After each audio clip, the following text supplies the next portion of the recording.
और मुस्लिम समाज की आबादी 9.8% थी। 71 में 82% हुए हिंदू और मुस्लिम समाज की आबादी 11% हुई। 91 में 81% हुए हम और मुस्लिम समाज की आबादी 12.12% हुई।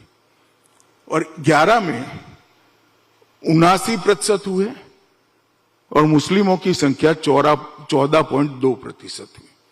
इसमें ऐसे संशय में मत रहिएगा क्योंकि मैं क्यों दो ही धर्म की आबादी बोल रहा हूं, क्योंकि मैं घुसपैठ की बात करना चाहता हूं, इसलिए इसकी बात है।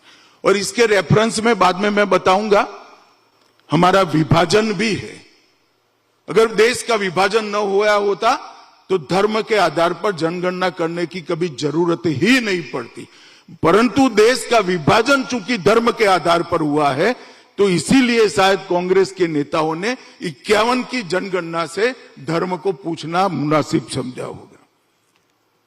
तो एक प्रकार से बहुत सारी गिरावट हुई है।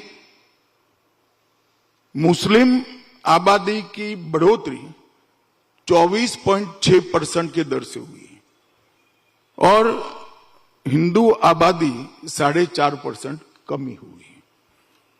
अब मैं इसलिए बताता हूं कि ये फर्टिलिटी रेट के कारण नहीं हुआ है, ये घुसपैठ के कारण हुआ है। जब भारत का विभाजन हुआ धर्म के आधार पर हुआ, हमारी दोनों ओर पाकिस्तान बनाया गया जो बाद में बांग्लादेश में कन्वर्ट हुआ और पाकिस्तान में कन्वर्ट हुआ। और वो दोनों जगह से घुसपैठ के कारण ये आबादी में इतना बड़ा परिवर्तन आया है। और हमारे पड़ोसी देश, हमारे ही देश का एक हिस्सा जिसमें से पाकिस्तान और बांग्लादेश बना, उसमें स्थिति क्या हुई वो भी देखना चाहिए।